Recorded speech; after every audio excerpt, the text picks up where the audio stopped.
ॐ प्रां प्रीं प्रौ सः शनैश्चराय नमः। ॐ नीलाञ्जनसमाभासं रविपुत्रं यमाग्रजं छायामार्तण्डं सम्भुतं तं नमामि शनैश्चरम्। जय शनिदेव। शनिवार को शनिदेव की पूजा अचूक मानी गई है। शनिदेव को प्रसन्न करने के लिए शनिवार की व्रत कथा का विशेष महत्व है। मान्यता है इसके प्रताप से शनि की महादशा में भी राहत मिलती है। कहा जाता है कि भगवान शनिदेव अपने भक्तों की मासूमियत और उनके भोलेपन से की गई पूजा से अत्यंत शीघ्र प्रसन्न हो जाते हैं, और वहीं जो अपने धन और ज्ञान के अहंकार से भगवान शनिदेव की पूजा करता है उनसे शनिदेव कभी प्रसन्न नहीं होते हैं। आज की कहानी भी एक ऐसे ही भक्त का है जो अपने भगवान शनिदेव की भी परीक्षा ले लेता है। तो चलिए कथा को प्रारंभ करते हैं।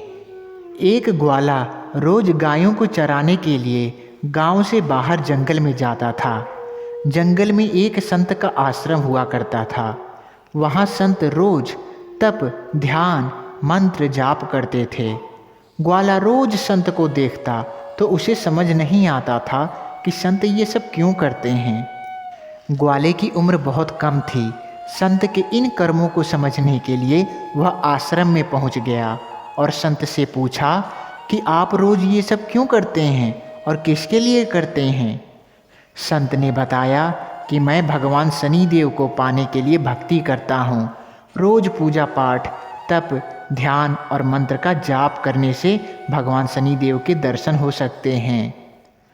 संत की बात सुनकर ग्वाले ने सोचा कि मुझे भी भगवान शनिदेव के दर्शन करना चाहिए।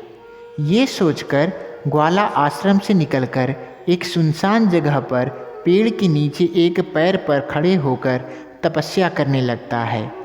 कुछ देर बाद उसने सांस लेना भी बंद कर दिया। ग्वाले ने सोचा कि जब तक भगवान शनिदेव दर्शन नहीं देंगे मैं ऐसे ही रहूँगा। छोटे से भक्त की इतनी कठिन तपस्या से भगवान शनिदेव जल्दी ही प्रसन्न हो जाते हैं। वे ग्वाले के सामने प्रकट हुए और बोले कि पुत्र, आंखें खोलो, मैं तुम्हारे सामने आ गया हूँ। ग्वाले ने आंखें खोले बिना ही पूछा कि आप कौन हैं। भगवान बोले कि मैं वही ईश्वर हूँ जिसके दर्शन के लिए तुम तप कर रहे हो। ये सुनकर ग्वाले ने आंखें खोली, लेकिन उसने ईश्वर को कभी देखा नहीं था। वह सोचने लगा कि क्या ये वही भगवान हैं जिसकी बात संत जी कर रहे थे। सच जानने के लिए उसने भगवान को एक पेड़ के साथ रस्सी में बांध दिया। भगवान भी भक्त के हाथों बंध गए। ग्वाला तुरंत दौड़कर उस संत के आश्रम में पहुंच गया और पूरी बात बता दी। संत ये सब सुनकर हैरान थे। वे भी तुरंत ही ग्वाले के साथ उस जगह पर पहुंच गए। संत उस पेड़ के पास पहुँचे तो वहाँ कोई नहीं दिखाई दिया। भगवान शनिदेव सिर्फ ग्वाले को ही दिखाई दे रहे थे। संत ने बताया कि मुझे तो यहाँ कोई नहीं दिखाई दे रहा है।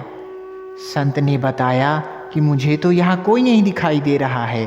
तो ग्वाले ने भगवान शनिदेव से इसकी वजह पूछी। तो भगवान शनिदेव ने कहा कि मैं उन्हीं इंसानों को दर्शन देता हूँ जो निस्वार्थ भाव से मेरी भक्ति करते हैं। जिन लोगों के मन में कपट, स्वार्थ, लालच होता है उन्हें मैं नहीं दिखाई देता। इस कहानी से हमें भी यह सीख लेना चाहिए कि जो लोग भगवान की भक्ति निजी स्वार्थ की वजह से करते हैं उन्हें भगवान शनिदेव की कृपा नहीं मिल पाती। निस्वार्थ भाव से की गई भक्ति ही सफल होती है। तो उम्मीद करता हूँ आप सभी लोग भगवान शनिदेव को प्रसन्न करने में एक न एक दिन सफल जरूर होंगे। यदि यह कहानी आपको पसंद आया तो चैनल को सब्सक्राइब करें और वीडियो को लाइक करें। जय शनिदेव।